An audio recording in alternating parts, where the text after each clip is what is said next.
Acrelec est devenu le leader mondial dans le domaine des bornes de commande pour la restauration rapide. L'ETI française de 700 salariés a aujourd'hui acquis un véritable savoir-faire puisqu'elle développe, assemble ses bornes tactiles en France. Installé à Saint-Thibaud-des-Vignes dans la Seine-et-Marne, le groupe réalise plus de la moitié de son chiffre d'affaires à l'international. Acrelec a aujourd'hui trouvé de nouveaux relais de croissance en Asie et aux États-Unis où elle a racheté l'un de ses concurrents en 2016. Le marché américain de la restauration rapide est ainsi devenu un gisement pour l'ETI. Ajoutez à cela les bornes déployées dans les drives qui connaissent un vrai succès ou encore dans les cinémas. Acrelec digitalise peu à peu tous les secteurs de l'hôtellerie, de la mode ou encore du loisir. Le secret de la réussite pour ses dirigeants est de garder l'agilité d'une start-up tout en ayant les capacités d'un industriel. On va dire bonjour à Bruno Lauré. Bonjour. Bonjour.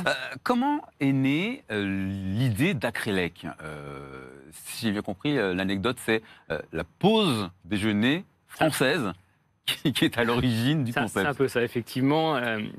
Acrelec effectivement est né de l'intuition de deux fondateurs qui ont constaté, comme tout le monde à l'époque, des queues interminables, en particulier dans la restauration rapide, au moment des ce qu'on appelle les rushs, c'est-à-dire à la pause déjeuner entre midi et demi et 13h30. Bon. Et de ce constat est née l'idée de déstructurer ces files d'attente au travers d'automates de prise de commande en salle et également au drive. Voilà. Alors ça a mis un peu de temps à prendre, mais assez rapidement, il a été constaté d'abord que l'expérience client était meilleure et que, en plus, on pouvait améliorer le panier de consommation. Et l'industrie a finalement sauté le pas. Ça s'est développé partout dans la restauration rapide. C'est né en France, sur un problème français. Et c'est aujourd'hui devenu un standard mondial de la restauration rapide en particulier. C'est né en France, c'est fabriqué en France. Oui.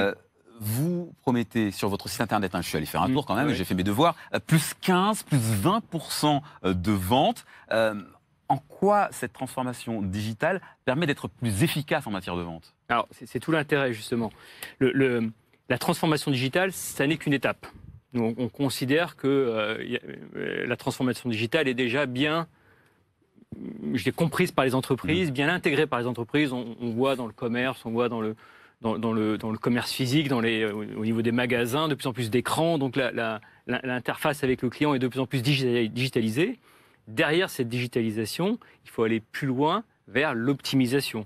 C'est-à-dire qu'on va utiliser à la fois des moyens de perception du client, c'est-à-dire on va essayer de savoir qu'est-ce qui se passe réellement dans le magasin, on va essayer de comprendre ce qu'attend le client, ce que fait l'Internet finalement, pour pouvoir à la fois lui proposer des solutions qui lui sont personnalisées, pour également accélérer son parcours client, le rendre plus fluide et lui permettre ainsi d'être moins en stress et plus enclin à consommer. Bruno Lauré, avec 5 autres dirigeants d'entreprise, vous avez signé une tribune qui a été publiée dans Les Échos, c'était au mois de juillet dernier.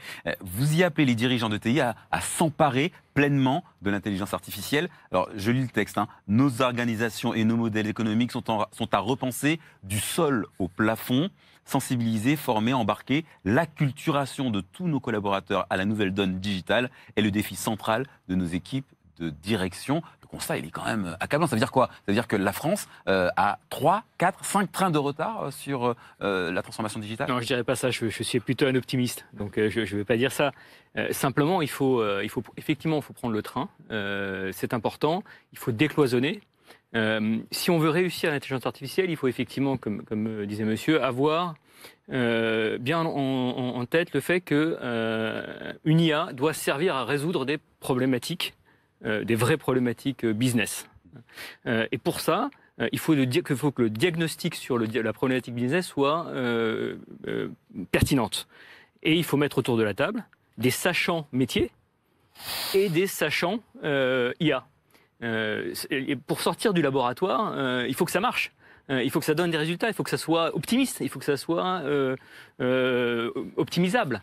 Il faut que ça donne vraiment un retour. Et pour ça, il faut que les modèles que l'on transforme soient pertinents. Donc, et c'est toute la difficulté de décloisonner. Finalement, l'IA, c'est un accélérateur de Schumpeter, vous savez, la destruction créatrice. Voilà, donc il faut pas en avoir peur, il faut au contraire s'appuyer sur l'IA pour accélérer ce mouvement. Il faut de l'acculturation, hein. Il faut en parler et il faut... Mais vous êtes d'accord pour que l'État prenne les choses en main ? Au moins qu'il y ait effectivement une politique. Parce que je sais que vous militez pour l'instauration d'une task force, c'est ça ? Oui. Ça ferait quoi cette task force ?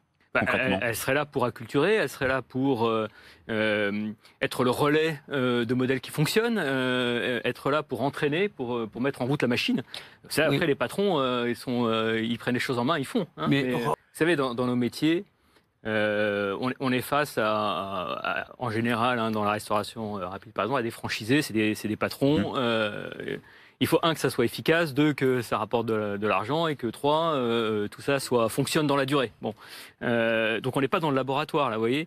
Et effectivement, l'intelligence artificielle ne peut fonctionner que si on a d'abord mis des gens de métier avec des gens. Nous, on a recruté, vous parliez de problèmes de recrutement tout à l'heure, mais pour faire venir des centraliens, pour faire venir donc pas citer d'école en particulier, mais enfin en tout cas des ingénieurs qui ont suivi ces formations, les mettre autour de la table pour parler avec ceux qui connaissent les problématiques, en sortir des solutions IA.